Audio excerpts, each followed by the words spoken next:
नमस्कार दोस्तों, स्वागत है आप सभी का अपने ही चैनल द लीडिंग ब्रेन में। आज की वीडियो में हम देखेंगे कि किस तरह से रूट के सवालों का गुणा और भाग किया जाता है। तो इससे पिछले वाली वीडियो में मैंने आपको दिखाया था कि रूट वाले सवालों में जोड़ कैसे करते हैं और घटा कैसे करते हैं। अगर आपने वो वीडियो नहीं देखी तो आप मेरे वीडियो वाली प्लेलिस्ट में जाकर देख सकते हो, वो मैंने अभी बनाई है।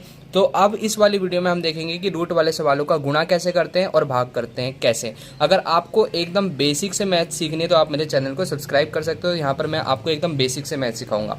तो चलिए वीडियो स्टार्ट करते हैं। तो सबसे पहले यहाँ पर हमसे हेडिंग दे रखी है कि रूट का गुणा कैसे करते हैं।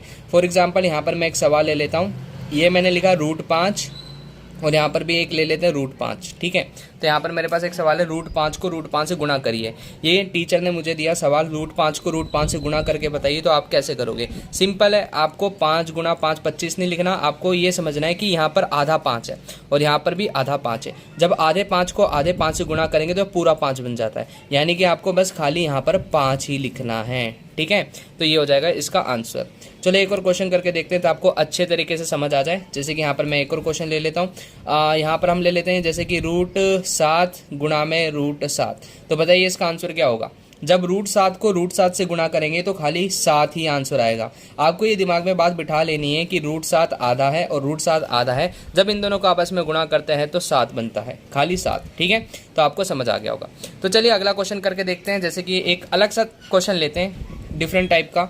जैसे कि यहाँ पर मैं एक सवाल लिख देता हूँ, 3√5 गुणा में 6√5। अब ये कैसे करें? ठीक है, तो एक चीज़ और बता देता हूँ, 3 और √5 के बीच में यहाँ पर गुणा हो रहा है। यहाँ पर कोई निशान नहीं है तो गुणा हो रहा है, इस चीज़ का ध्यान रखना। 6 और √5 के बीच में भी कुछ नहीं हो रहा तो यहाँ पर गुणा हो रहा है, इस चीज़ का ध्यान रखना। अब इस सवालों को करने का बेस्ट तरीका क्या है कि आप जो रूट में नहीं है, जैसे कि यहाँ पर क्या नहीं है 3 और यहाँ पर 6 रूट में नहीं है, तो आपको क्या करना है, इस 3 और 6 को गुणा कर देना है। ठीक है, इस 3 और 6 को क्या कर देना है, गुणा। तो गुणा करिए, 3 6 कितना होता है 18, 3 6 18 है ना, 3 6 18। बढ़िया। अब यहाँ पर क्या करना है, √5 को √5 से मल्टीप्लाई करिए। तो √5 को √5 से मल्टीप्लाई करेंगे, देखो मैं एरो इसलिए बना रहा हूँ ताकि आपको समझ आ जाए। √5 को √5 से गुणा करेंगे तो कितना आएगा बताइए? अब बोलोगे 25, नहीं, आप ऊपर जाके देखिए, √5 को √5 से गुणा करा था तो खाली 5 आया था। तो जब आप √5 को √5 से गुणा करोगे तो कितना आएगा? 5 ही आएगा, है ना। और फिर उसके बाद क्या करना है, मल्टीप्लाई कर देना है। तो 18 पंजे कितना होता है, 90 होता है ना। 18 5 कितना होता है, 90 होता है। 5 8 40, 5 1 4 9 90। ठीक है, तो एक बार दोबारा बताते तो मैंने क्या करा, जो रूट में नहीं है 3 और यहाँ पर रूट में नहीं है 6, तो 3 और 6 को गुणा करवा दो 18। और यहाँ पर क्या है √5 और यहाँ पर क्या है √5। √5 को √5 से गुणा करेंगे तो कितना आएगा 5। एक और क्वेश्चन ले लेते हैं ताकि आपको समझ आ जाए। जैसे कि मैं यहाँ पर एक कुछ सोच लेता हूँ। जैसे यहाँ पर मैंने 2 सोच लिया और यहाँ पर मैंने √7 सोच लिया। ठीक है, इसी तरह से यहाँ पर मैं 3 लिख देता हूँ और यहाँ पर मैं लिख देता हूँ √7।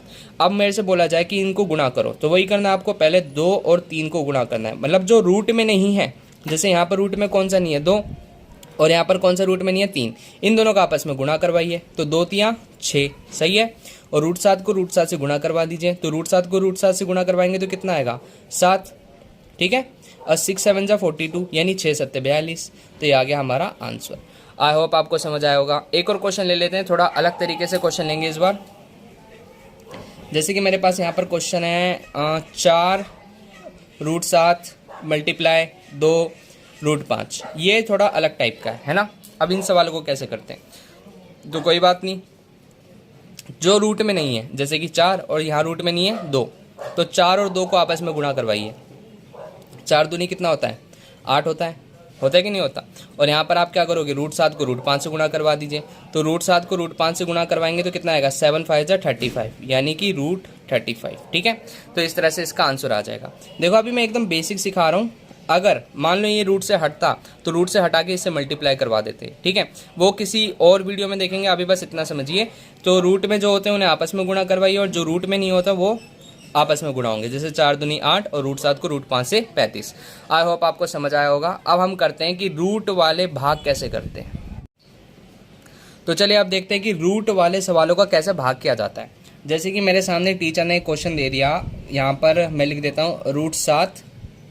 ठीक है, और √7 को भाग करवाना है √7 से। ठीक है, मान लो आपको किसी टीचर ने या फिर किसी दोस्त ने या फिर पेरेंट्स ने आपको ये सवाल दे दिया कि √7 को √7 से भाग करके कितना आंसर आएगा। तो सिंपल है, आपको डरना नहीं है। आपको ऐसे लिखना है √7 और भाग को हम ऐसे भी लिख सकते हैं, है ना। और √7 को फिर यहाँ दोबारा लिख देना है। ये √7 ये रहा, ये √7 ये रहा। आपको पता होगा अंश किसे कहते हैं, हर किसे कहते हैं। तो मैं इस वीडियो में तो अभी बताऊंगा नहीं, जब नेक्स्ट वीडियो बनाऊंगा तो उसमें पक्का बताऊंगा अंश, हर, भिन्न, मिश्रित भिन्न, सरल भिन्न क्या होता है, ठीक है। तो आप देखो √7 से √7 जाएगा तो कितना बचेगा, एक ही बचेगा कि नहीं बचेगा। अब बोलोगे कैसे, तो देखो यहाँ पर एक तरीके से समझाता हूँ। अगर यहाँ पर मैंने लिख दिया 2 और यहाँ पर लिख दिया 2, तो 2 को 2 से काटेंगे तो 1 भी कटेगा। इसी तरह से √7 को √7 से काटेंगे तो क्या कटेगा, 1 भी कटेगा, ठीक है। चलो एक और क्वेश्चन ले लेते हैं ताकि आपके डाउट अच्छे से मतलब क्लियर हो जाए। जैसे कि यहाँ पर हम कोई ले लेते हैं, एक रैंडमली सोच लेते हैं √5, ठीक है। √5 और √5 को भाग देना है √5 से ही, ठीक है। तो ये कैसे करेंगे, या तो आप ऐसे काट के 1 लिख देना, या फिर आप ऐसे करना, √5 को √5 से ऐसे निशान मतलब लिख देना और फिर उसके बाद कट कर देना, तो यहाँ पर क्या आएगा, 1 आंसर आएगा। तो आई होप आपको समझ आ गया होगा। चलो एक और क्वेश्चन करके देखते हैं, थोड़ा डिफरेंट लेंगे इस बार। तो यहाँ पर मैंने लिखा 15 √5 भाग 3 √5, ठीक है। ये सवाल है।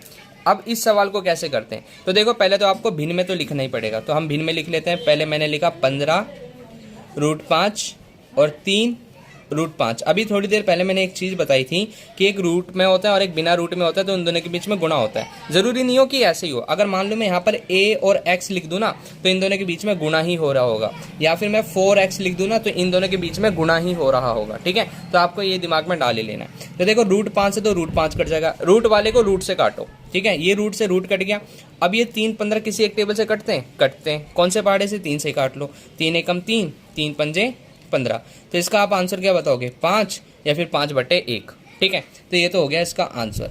समझ आया, रूट से रूट काटना है। देखो रूट से रूट तब कटेगा अगर दोनों दिखने में सेम हो, जैसे ये नीचे भी √5 है और ऊपर भी क्या था, √5, तो ये दोनों आपस में कट गए। अब नीचे अगर √2 हो तो नहीं कटेगा, ठीक है। तो इसका आंसर क्या आएगा, 5 आएगा। 3 से 15 कट गया 5। चलो एक और क्वेश्चन लेते हैं, इस बार थोड़ा अलग सा लेते हैं। जैसे कि यहाँ पर ले लिया मैंने √5, इस √5 को डिवाइड करना है √3 से। अब देखो ये तो बिल्कुल ही अलग है ना। अब इसको कैसे करें, चलो देखो इसको पहले तो हम क्या करेंगे, बटे में लिखेंगे। ये √5 लिखा और ये √3 लिखा, क्या ये आपस में कट जाएंगे, तो नहीं, ठीक है। तो अब आप एक आखिरी ही काम कर सकते हो, ये दोनों रूट ही कॉमन ले लो, यानी कि आप दोनों पे एक साथ एक ही रूट लगा दो इस तरीके से। तो ये हो गया इसका फाइनल आंसर। देखो एकदम बेसिक वाला मैथ चल रहा है, इसलिए मैं इसको आगे नहीं बढ़ा रहा, वरना तो जैसे क्लास 9th वाला एक कॉन्सेप्ट लगता है ना, हर का परिमेयकरण, है ना, हर का परिमेयकरण कर दो, तो वो वाला तो किसी और वीडियो में हो जाएगा। तो बाकी आप इसको इतना याद रखो कि √5/3 ही इसका आंसर है। तो ये थे रूट वाले गुणा और रूट वाले भाग। आई थिंक आपको समझ आ गया होगा कि किस तरह से रूट के गुणा करते हैं और रूट के भाग करते हैं। अगर आपको बेसिक मैथ में कोई दिक्कत होती है या परेशानी होती है, तो आप मेरे वीडियो को लाइक कर सकते हो, चैनल को सब्सक्राइब कर सकते हो। इस पर आपको बेसिक मैथ से लेकर एडवांस मैथ देखने को मिलेगी। अगर इस वीडियो में आपको कोई भी डाउट हो तो आप कमेंट कर सकते हो, आपके डाउट क्लियर किए जाएंगे। मिलते हैं अगली वीडियो में, तब तक के लिए धन्यवाद। जय हिंद।